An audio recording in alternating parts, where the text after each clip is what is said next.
Disco Elysium is about a lot of things. It's about communism, corruption, misogyny, addiction, the future, grief, Kim. It's about religion, the weight of the past, regret, and change. Most importantly, it's about healing. It's about understanding, about contextualizing the weight of memory and learning how to embrace it.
The world of Disco Elysium is packed with hundreds of voices, of perspectives, and of experiences, all fighting for dominance. At first, as a player, this can become overwhelming. Everyone you talk to has their own understanding of the world around them, their own concerns, regrets, and disappointments. Everyone except for you, yet. Your character, Harry Dubois, is not native to Martinez, the district of the city of Gavachol that the game takes place within. Harry was sent here to do his job as a detective, and therefore is the perfect vessel for a player to inhabit. Detective work naturally involves diving deep into the stories of every inhabitant, and that gives the player a perfect excuse to explore, ask questions, and to learn about the people that they meet. Unlike the player, however, Harry is not a stranger to the world outside of Gavachol. He has snippets of info in his brain that manage to squeeze themselves past his alcohol-induced amnesia, which take the form in-game of 24 different voices in his head. Throughout your playthrough, depending on where you allocate your ability points, a few of these will be especially prominent. These aspects of Harry's personality, such as his authority, his conceptualization ability, and the shivers down his back, chime in during conversations, additional dialogues that only you can hear. Yeah. What is so special about this borscht? Code for drugs? Booze? Blood? Remember, damn, turns out it's quite tricky finding someone in a big apartment building. Don't worry, you'll get him. Remember, tomorrow, he's probably gone for today. Your skills contribute valuable insight into the situations you find yourself in, but most of the game's true meaning is carried through what its characters have to say. Conversations, especially this game's version of combat, are delicate back and forth, clashing and reconciliation of ideas that requires moment-to-moment choices. With your skills adding necessary context and repetition to help you remember what's going on, the game is comfortable exploring a varied and complex morality system. Disco Elysium has 4 available ideologies: liberalism, communism, moralism, and fascism. It features characters that believe in all of these ideologies to varying extents. While the game looks upon some political systems better than others, it offers fair critiques of all 4. In its commitment to true philosophical critique, the game identifies points of imbalance, tension, and inefficiency in each of these systems. The game is set in a world that is in the aftermath of a communist revolution, and the city of Gavachol is deeply divided. There are multiple factions in the city, each with their own political agenda, and the player must navigate these factions' desires to solve the murder and unravel the larger political conspiracy at the heart of the game. Disco Elysium sees the necessity of change. It sees the world's need for communism, but instead of letting you take action to bring it about, it makes you talk. And think. And think. Before you can do anything, you need to understand why the past and the present failed, why the last communist revolution failed, and how to understand your opponents so that you can set things right. The game harkens back to Slavoj Žižek's Marxist reversal. Maybe today we should say, in the 20th century, we maybe tried to change the world too quickly. The time is to interpret it again, to start thinking. As much as it can sometimes feel like it, however, Disco Elysium is not just a text adventure. In between, the game strips all that away. Outside of the deluge that happens while the text box is open, the game slows down.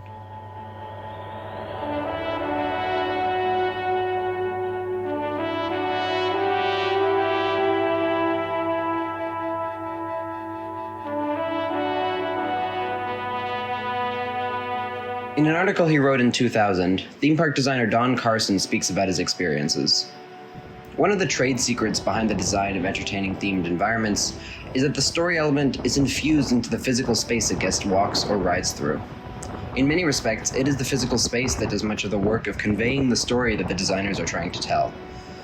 Color, lighting, and even the texture of a place can fill an audience with excitement or dread. The environments of Disco Elysium, beautifully realized in the form of hand-painted color and texture over a 3D layout, make careful use of these same design theories.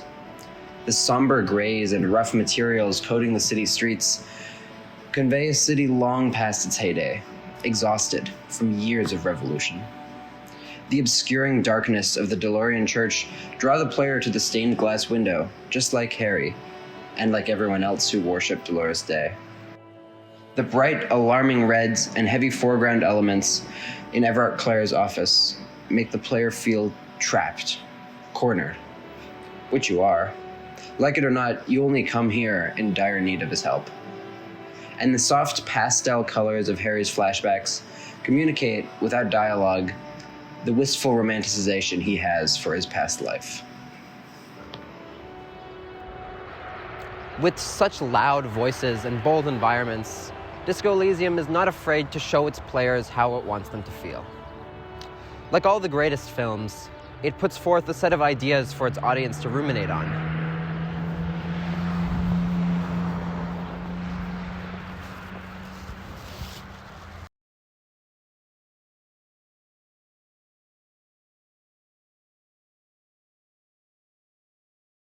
Disco Elysium, of course, is not a movie. It exists in an interactive medium, and it doesn't treat its players as passive observers of the story it has to tell. The game invites opinion. It expects it.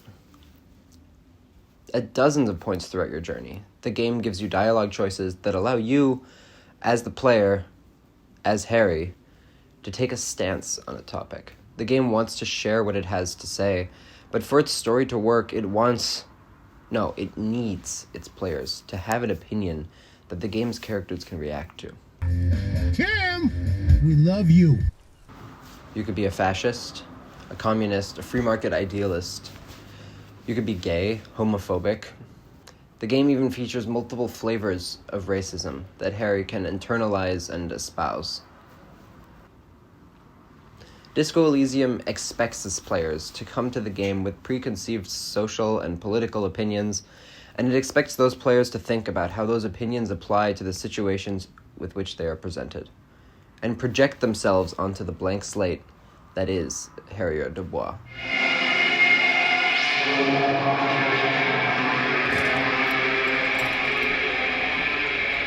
At the start of the game, Harry is truly blank.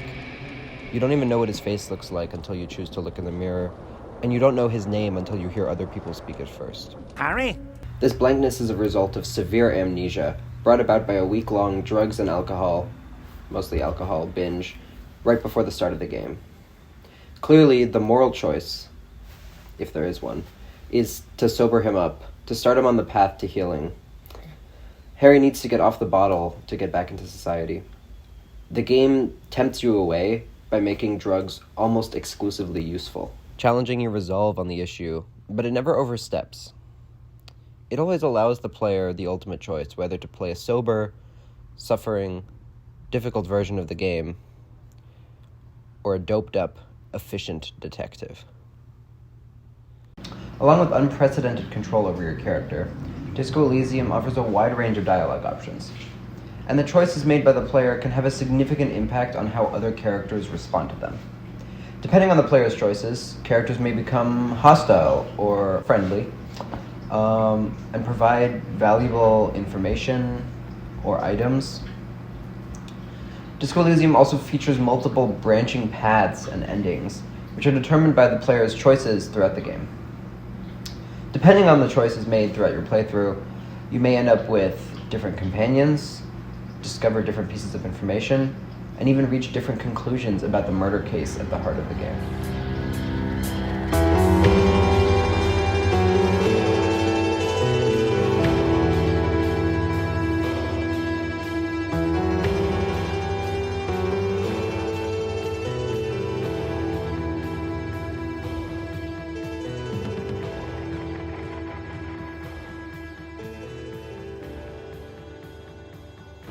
Disco Elysium understands that in the back and forth between Harry and the game's non-player characters, or NPCs, is where growth and learning can truly happen.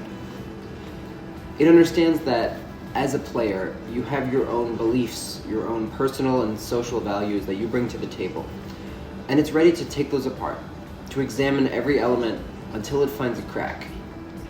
In short, it wants you to tell it what you think, so that it can tell you why you're wrong. In his article on critical gaming pedagogy, Francesco Crocco makes the argument that games are not so much simulations of reality, but ideal models that embody hegemonic ideology. Disco Elysium follows this to an extent, because it allows the player to adopt whatever political and social values they choose, without becoming ostracized from the community. You're not going to be run out of town because you're a fascist. The game also, however, breaks away from traditional gaming utopia by making a world full of disagreements. People will argue with you, you will face obstacles. While the game will never lock you out of reaching an ending, it's not afraid to let your choices lock you out of specific dialogues, quests, and even characters. You're not going to be run out of town because you're a fascist, but you are going to piss someone off. Are you fucking insane? Don't answer that, and stop doing it. Let's go. It is here where Disco Elysium's political critique is most powerful.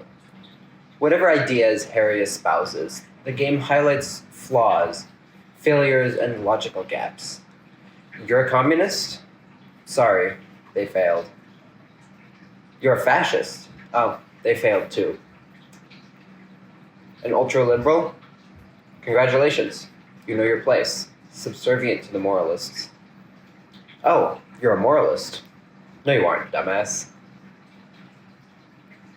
As I mentioned before, Disco Elysium allows you to play it completely sober. The only alcohol in your system leftovers from your week-long binge before the game started. You can play it sober, but it takes time. Over days of in-game time, the game will ask for drugs, for alcohol, both, again and again. You have the option to decline, of course. And once the game finally declares you sober, it grants a generally negative effect. All of these factors work together to create a system that makes sobering up hard. It's not just narrative scaffolding. The game is not telling you that sobriety is harder. It is harder. Cigarettes, alcohol, and drugs raise the caps for one skill category, allowing the player to surpass their original limits. The game does not penalize you for drug use, because Harry Dubois is not a new addict. As a late-stage alcoholic, intoxication is his natural state. He is not drinking to get drunk. He He's drinking to avoid his withdrawal from catching up with them. Go sober, and your job becomes harder. No longer can you rely on a quick swig to give you the confidence you've been missing. You're on your own. These systems do a phenomenal job of putting the player in the shoes of Harry. Sobriety is a recipe for failure. With such life or death stakes, a few chemicals to solve a murder case doesn't sound so bad. At the start of the game, I looked at the drunk lying on the floor of the hotel room with disgust. By the end of my playthrough, I was consuming speed without a second thought, unable to bear the possibility of leaving a perception check unsuccessful. I found myself justifying every button press, hungry for content. It's not like I'm drinking nearly as much as Harry was before the start of the game, I told myself. This theme of addiction feeds the regret that manifests the pale. An unknown... That's a different video. Disco Elysium portrays addiction in a complex and nuanced way, highlighting the challenges and the struggle involved with recovery. The game's portrayal of addiction is both realistic and empathetic, and it provides a thought-provoking exploration of an issue that's very difficult to portray in media.